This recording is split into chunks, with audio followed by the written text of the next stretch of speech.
This is my friend Rachel. Rachel's a famous social media influencer. However, she has a deep, dark secret. She was a heroin addict for many years. I would sit in this driveway right here, chain smoke Newport, smoke crack, and do dope in the car all night. And I would go in the bathroom to use.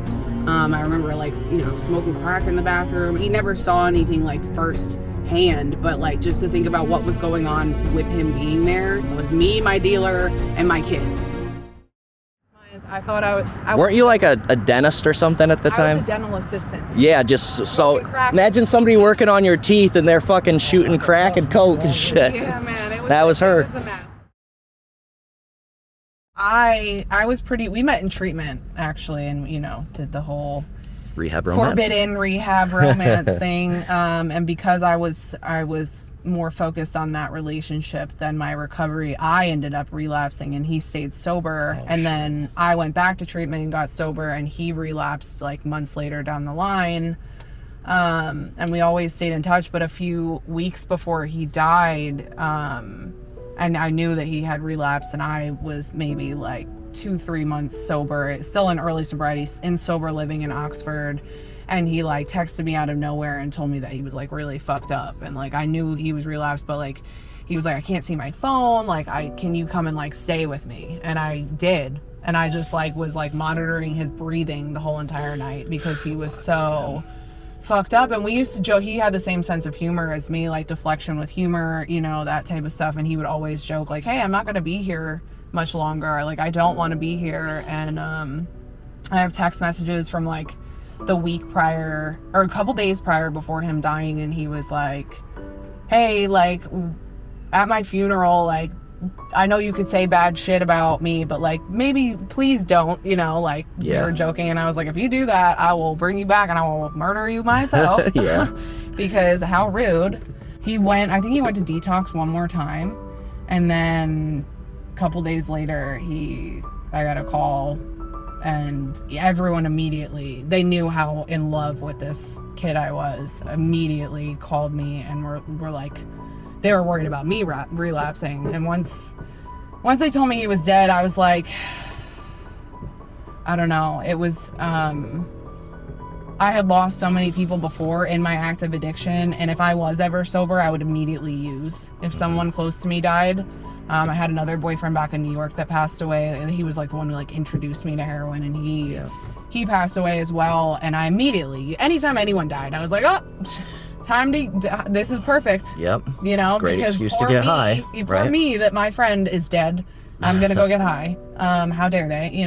Right. So, but this time when Tommy died, I like I said, I had actually been started to work a program and stuff like that, and it was the first time that someone died and I didn't automatically think of getting high. Something is different now. And since he died, I've always felt very connected to him, and I think that him dying, they say the fucked up saying of some of us have to die so that others can make it and stuff like that. And so instead of me sabotaging my sobriety, after that I was okay, this is what I'm doing it for, because this right here. You're going to live for right, him. Exactly. Right? I remember one time I had to go meet my dude, Grimy, and I pulled up and my son was in the car seat in the back, and he, afterwards, after he sold to me, he called me back and he was yo, don't ever do that again. Do not ever show up with your kid in the car ever again. And that, I remember even in my addiction, I was damn, he's right. He is right. And it was eye-opening in that moment. I remember being that, damn, that was a really fucked up thing to do. But it's just crazy to think about what the things that you would do when you're in that mindset.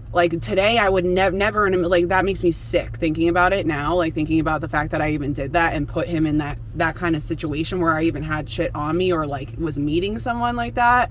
And he was just right there, is just sickening now. But it's just that was rational in my brain. I was this has to be done. And that's it. One track mind, didn't matter the consequences of anything else. So it's not just our life we're putting at risk. It's also our kids, right? So we were talking about, when you used to hang out at your dealer's house, with your son. Yeah. So I had a friend, one of my dealers was a friend of mine. We became friends, and obviously I wanted to hang out with him as much as possible because it was just always Who right wouldn't? there. I didn't ever wanted to be far away from what I needed. And yeah, he was like basically a part of their family. We just used to hang out there all the time, and I would go in the bathroom to use. I remember smoking crack in the bathroom and stuff like that, and him like knocking on the door. He never saw anything like first hand, but like just to think about what was going on with him being there is just really crazy to me. Like it was me, my dealer, and my kid, and I wasn't able to like really cherish those moments. There's a lot of times that I don't even remember. Most of my addiction is kind of blurry, and now I'm really able to like be present and be there and feel all the feelings and genuinely like talk and bond with my children and be open about stuff like this as well, so never in my life before I got sober would have thought that I would be sober. Like maybe 90 days, sure, but like never. Not sober though, even, right? Like maybe maybe some weed sometimes, or alcohol sometimes, or something. You know what I mean? I couldn't imagine. I couldn't even fathom a life where I could wake up every day and be happy and function normally without drugs or alcohol. Like there was no, and I still like, it's mind blowing even now, like thinking about it, like just being where I'm at and like looking back like 5 years, I couldn't even not use for like an hour. You know what I mean? Like I remember detoxing myself so many times and like holding onto my seat, like just trying not to use, and I would always get to like maybe 2 weeks. It was a miserable 2 weeks because I was obsessing that whole entire time, and like 2 weeks, something around 2 weeks would always like I gave in, like that obsession always won. And I did that so many times. I would get fully through the physical withdrawals, and then I would start feeling better, and then my like everything, I was just like and I think 2 weeks is probably when I just started feeling like normal and good, and my body was not feeling shitty anymore. And then my brain was like, one time wouldn't, one time wouldn't send us right back to where we were. You know what I'm saying? Like, you deserve it. You just did 2 weeks without anything. My addiction won every single time because I wasn't doing anything. I wasn't doing anything like internally to fix anything that was going on with me. I just was taking away the drugs, which I'm very hard-headed. It took me a lot of times doing that to understand that it's not like you remove the drugs, that's only one part of it, because you're using whatever the reason is inside, like that you have to fix, or else you're just going to keep going back. If you don't do any internal work, it's not going to work, which, like I said, it took me a decade. It took me 10 years to like figure it out. For me, it was always trying to get that connection with someone else. And then like years later, I realized that that's what I was lacking, really genuinely. Like my whole addiction, maybe even the reason why I started using is because I just never felt connected to people. A lot of addicts and alcoholics mention that too, that they felt like right, like they didn't fit in. And I just really never fit in with anyone until I remember I went to my first meeting, and then I was like, yeah, these are my people. And I very much feel like that today. I definitely more relate with the outcasts and the addicts and the recovering addicts and people that have gone through the same, because we all somehow have felt the same emotions, like you said, like a lot of us felt on the outside, or like we weren't a part of. Maybe even as a problem with our modern day world too, is that our sense of community is just shrunken so much. Yeah. Like we don't have a common thing that really ties us together much anymore, right. Yeah. I fully believe that community and connection with other people is like the cure to like everything, honestly. Like addiction, depression. I think that the sense of having that connection, like what do they say, the opposite of addiction is connection. Yeah, right. And I believe that to be, which is to me is such like a cliche saying, but it's so true. Like it is so true. And that was my issue for so long, is that I was so isolated and I didn't have anyone else to relate to except for other people that were in active addiction with me, and that's why I stayed sick for so long. And those are not, you guys are bonding on the fact that you're both drug addicts and miserable and, you know, hating your life. But then you can like fast forward to the connections that you make when you're getting sober and like bonding on the fact that you guys have made it out of that and like making it something positive as opposed to like using and those using relationships and stuff. So I think connection and community is like essential for sure. So Rachel, I'm very curious. You have a 12 going on 13-year-old son. Obviously, you're very famous on social media. What does he think about that? You know, that's a good question. I think sometimes he thinks it's cool. Sometimes he's a little embarrassed and stuff. He's told me that like kids in school will find my page and like talk about, you know, my butt videos and stuff. I know, that's what I was just wondering. Like, what do they say about the butt videos? 100%. He could be embarrassed 1,000%, and I respect it. I get it. But at the same time, he also loves like the perks of it and thinks it's really cool. I think all kids are, to some degree, are embarrassed by their parents. Yeah. Even if I think I'm like the coolest mom ever. Right. But he also does know and has told me that I'm also cool. So, I mean, I agree. I could definitely be embarrassing to myself. So I can only imagine if I was my own kid. You talked about mindfulness. That's helped you a lot, right? Yeah, definitely. I have a practice. I meditate. You know, try to meditate like as soon as I wake up in the morning, and my prayer and meditation kind of go together, and that has helped me. I didn't meditate. My prayer and meditation for the first 9 months of my sobriety were not really anything. And then I started having panic attacks, and my anxiety was like really bad for literally no reason, like at all. And I couldn't understand it. And I talked to my sponsor, and she was like, "What does your prayer and meditation look like?" And I was like, "What prayer and meditation?" You know? And so I started meditating and stuff like daily, making it a habit in the mornings. And it just a few minutes in the morning of like quieting your mind and just like being with yourself and being mindful and just like thinking of the day and just focusing on your breath makes such a difference. And I wish more people would realize that, because just the simplest thing can help so much. Yep. For me, it does. When I don't, it's very rare that I will miss it. But like, if I do miss it, I notice I am like way more irritable. I'm so much more quick to like respond in anger or, you know, annoyance or anything like that. And when I do that in the morning, it's just like, it makes me think twice about things before I do it, and that will last me like the whole day. Yep. What you just described is huge, because basically you're setting the intention for your day. And everybody's brain is wired like this. If you wake up in the morning, our primitive brain is wired that if we start the day with chaos or with stress, the rest of the day we're going to be primed for chaos and stress, because our primitive brain thinks that we woke up in a dangerous situation, like there's bears around, there's lions chasing us, right? But if you can take some time, your brain can wake up and can say, okay, you know, I'm in more of a thinking, reflective kind of mood, right? Like I don't have to use the primitive part of my brain right now to survive. But what usually happens, so if you look at your phone when you first wake up to check the time, that's not as bad. But what usually happens is when you look at the phone and you have your notifications on, you see 10 notifications. Even if you have an intention to not check them, you're still going to read at least the beginning part. You're going to see somebody's yelling at you, somebody's mad, somebody's commenting about this. And you're usually going to check your notifications. And what do we look at? Usually people having arguments on Facebook. There's somebody messaging you that's upset. There's a news story about something terrible, right? And that's how we're starting our day, right? Or if you work, like you start with business emails and you know you have like 10 emails you have to answer. It's just stress, right? But for me, like when I start my day that way and then don't get into like, you know, like I do simple things, even like going for a walk, right? Praying, meditating, maybe a short workout, just like taking 30 minutes before getting on my phone has been huge help for me.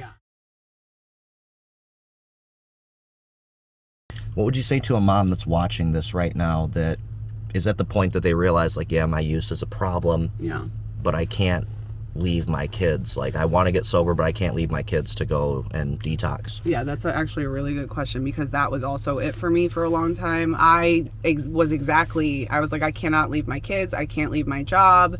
You know, like I didn't go to treatment or seek help for a really long time because of that. And how it was explained to me when I finally went to treatment, it was like, my counselors, I was only supposed to go to treatment for 28 days or whatever, and then they suggested I do like sober living and whatever. And how they explained it to me, they were like, you can leave for a short amount of time, right? And even like with addiction, like 6 months, like 3 to 6 months is a short amount of time to the amount of time that it would take for your child to like deal with you being dead or something as a result of your addiction, you know? Yeah, I mean, it sounds like you're saying basically like what I always tell people is like, okay, what's 30 days away from your kid as opposed to 30 years away from your kid, exactly. Right? Yeah. So yeah, when I went to treatment, I think the hardest thing for me was to leave my kid. And then once I got into treatment and I started realizing the gravity of like I had overdosed before I went into treatment, and I was like, this is a life or death thing, and I can like get this now and spend a little bit of time as opposed to going home too early and relapsing, or going home too early and dying and my kid's not having a parent at all. And now he lives with me full time. I'm able to be present. I'm sober. We're both happier and healthier than we have ever been. And there's just nothing better than that. Like, I could never compare all of my days high and like all of the euphoric feelings and the best dope you could ever get could not compare to being able to like parent and show up and be sober and like genuinely be there and love your children. Like nothing. How old was Rachel when you first started to notice something was up with maybe her addiction? 13. 13? What did you notice first? Getting withdrawn from the family, and moody, and not doing well in school, kind of keeping to herself, and Just like change in behavior? Yeah. She went from honor roll student like through 6th grade, and then like 7th grade kind of started going downhill from there. So I'm always curious to ask parents this, because with my mom, I think she just really didn't know what to do. And she was kind of in denial a while for that there was a problem. Did you confront her about it, or did you just think, I'm not sure what's going on, or? Yeah, we did. She denied everything. Of course. I found stuff, and of course, like going, finding pipes and things in her room, and when she went to school, and how old was she when you found like the pipes and stuff in her room? in middle school. Okay, so around the time you first started to notice things? Yeah, I got you. She didn't hide it very well. So what was your approach when you found that out? Like, was it like, hey, you're grounded, or hey, try and be safe, or? Well, it was hard because she didn't want to hear it, and of course. she was rebellious, and kind of the more, discipline we put on her, especially her father, she rebelled more. So, I mean, it was, That's why I always am curious to hear what parents have done. One, I ask because I have a 4-year-old daughter, and my greatest fear is that she ends up becoming an addict like me, right? Yeah. So I think it's an important conversation to have of, what worked, what didn't, what might you have wanted to do differently? Is there anything we can do? Because it's just a conversation that, parents across America should be having more often, right? Because we live in scary times.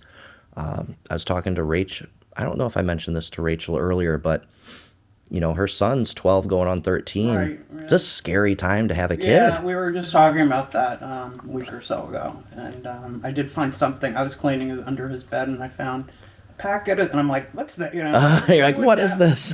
But she knew about it was something that he found in school, but obviously kids his age are smoking and all that. And so she has an open dialogue with him. But of course, me as the grandmother with all the history and the genetics and both sides of my and her dad's family with addiction. So it's heavily steeped in addiction. So yeah, of course it's a concern. I mean, he's a good kid. We just hope, from what he's seen and experienced with his own parents, he'll choose not to. But, you never know with kids, That's right. I've interviewed countless celebrities working on my documentary, focused on addiction, homelessness, mental health in the prison system, in all 50 states. And one thing that's super refreshing with Rachel is that she actually cares. The fame hasn't gone to her head. She was more than willing to get down and dirty, talking to the homeless people out in Austin with me. And she didn't treat them any differently. She gave them hugs. She treated them like human beings, and she made them feel seen. And together, we were able to impact the lives of so many people. Just wanted to say real quick, guys, don't wait until it's too late. Message me for help. I have resources available with or without insurance across the entire country. Yes, you can go to detox, you can go to rehab, get help, not have to withdraw. I have ways to help a loved one into treatment, even if they say they don't want help, and ways to protect your job and privacy by law. Text me for more information.